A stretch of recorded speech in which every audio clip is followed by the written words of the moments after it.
Havia um profundo silêncio no carro quando os pais de Silvinho se aproximaram de Santa Maria naquela manhã de domingo, 27 de janeiro.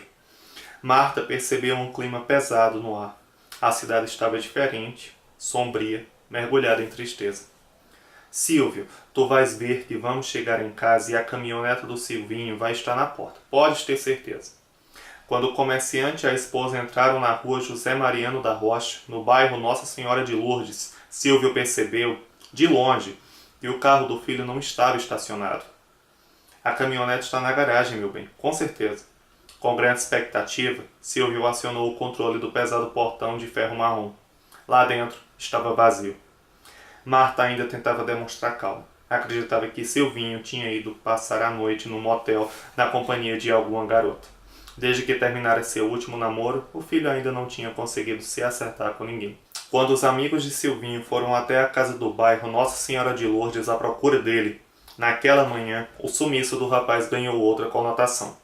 Os pais descobriram que o filho deixara a festa onde estava por volta das 2 da madrugada, a convite de uma menina em quem estava interessado, seguindo com ela e outro amigo na direção da Kiss.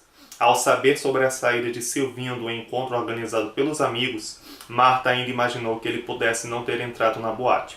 Afinal, ele sempre era convidado para vários eventos em um mesmo dia. Quem sabe, ele e a nova paquera não tinham ido para um outro local. O celular do filho, no entanto, continuava em silêncio, apesar da insistência das chamadas. Por que será que ele não dava notícias?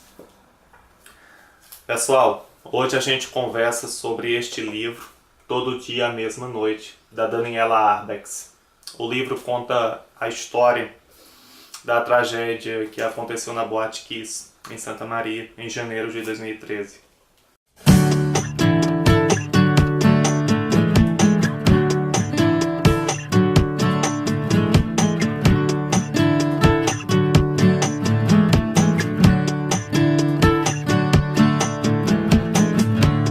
Daniela Arbex já é uma conhecida jornalista brasileira. Nascida em 73 em Juiz de Fora, foi nesta mesma cidade que ela fez seu curso de comunicação social, na Universidade Federal de Juiz de Fora. Já escreveu vários livros, como o premiadíssimo Holocausto Brasileiro. A ideia de escrever esse livro lhe veio por um colega de trabalho, que insistiu que ela precisava contar essa história. Houve uma certa resistência da Daniela, mas quando ela venceu essa resistência e entrou em contato com uma mãe de uma das vítimas, esta lhe falou: "Que bom, precisamos ser ouvidos." É uma frase que por si só já fala da necessidade do não esquecimento, da necessidade do lembrar. E muitas vezes lembrar de algo é para impedir que algo semelhante ocorra. O livro ele tem cerca de 236 páginas.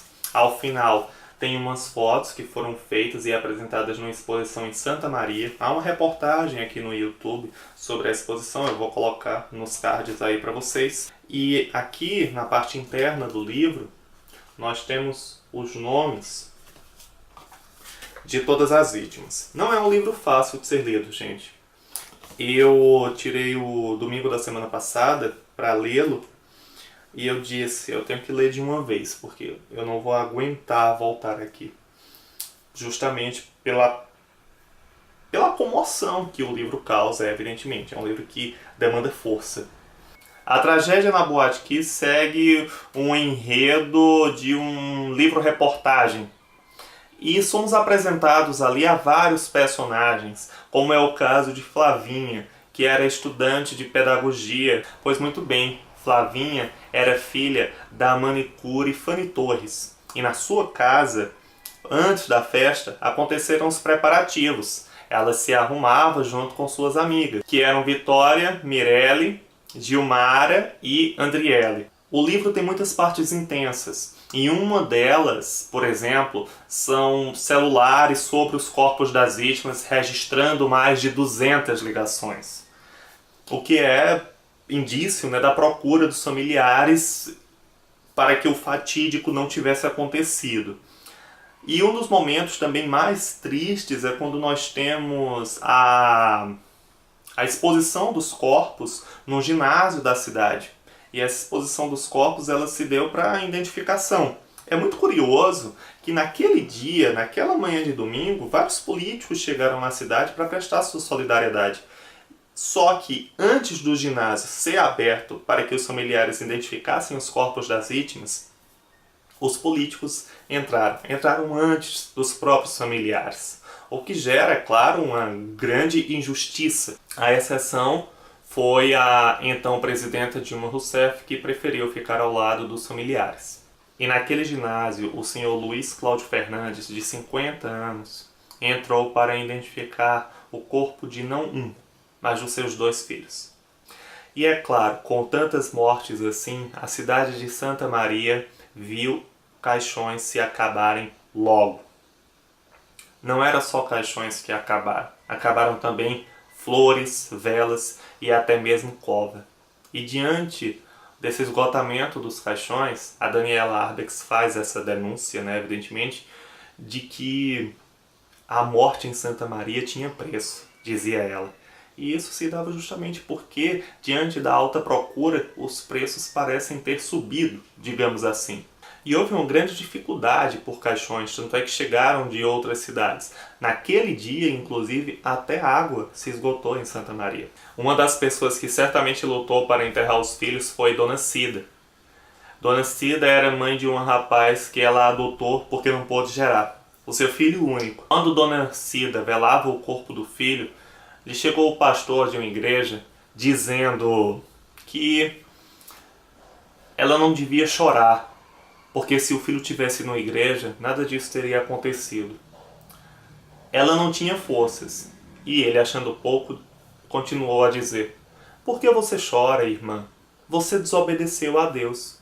Já que você não pôde ter um filho, por que foi adotar um?" E várias outras tristes histórias vão percorrendo a narrativa da Daniela Arbex. Mas um acontecimento é o que ele provoca. Um acontecimento não acaba naquele dia, ele não acaba naquele momento. Um acontecimento ele suscita, ele implica uma série de efeitos, digamos assim. E esses efeitos reverberam até hoje. Por exemplo, vários médicos, enfermeiros, enfermeiras, psicólogas que atuaram, que ajudaram, que prestaram um trabalho muitas vezes até voluntário naquele dia do acidente, lidam até hoje com o estresse pós-traumático de terem visto tantas coisas tristes, como vários corpos sendo carregados, como vários corpos um em cima do outro, como no caso dos corpos que estavam no banheiro da Boate Kiss, porque muita gente foi para lá na tentativa de escapar, então havia muitos corpos um em cima do outro. Além do mais, a cena dos corpos sendo colocados no ginásio, os pais chegando, toda aquela comoção. Inclusive, vários sobreviventes foram encaminhados para hospitais de outras regiões, como foi o caso da cidade de Porto Alegre, que acabou recebendo parte das vítimas. Inclusive, algumas delas vieram a falecer depois. A Daniela explica no livro que o que provocou a morte foi um ácido que impedia o oxigênio de chegar a alguns órgãos do corpo. E como um dos efeitos de um acontecimento como esse está justamente sobreviver. Não faltaram, é claro, pais e familiares, de modo geral, que enfrentaram e enfrentam casos de depressão, que tomam remédios até hoje, que tentaram suicídio e evidentemente que tentam até hoje ver a justiça ser feita no caso da tragédia da Boate Kiss e os responsáveis serem julgados, serem condenados. Um dos exemplos de resistência é justamente a Tenda da Vigília, que foi ideia de os pais de uma das vítimas, e que toda quarta-feira é montada na praça, numa praça no centro lá de Santa Maria, com o intuito justamente de fazer a sociedade, de fazer a população da cidade não esquecer daquele acontecimento. Há uma luta, inclusive, para criar um memorial que reúna fotos das vítimas. Nesse momento do livro que a gente percebe como a sociedade da gente enfrenta um grande problema com o lembrar, como a memória é uma coisa que inquieta muito, porque existem resistências à tenda da vigília. Por exemplo, existe pessoas que passam por lá e que não estão nem aí, não se solidarizam. Outras enfrentam os pais das vítimas dizendo: tá, mas pra que isso? Seu filho morreu, você tem que virar a página, pra que isso aqui?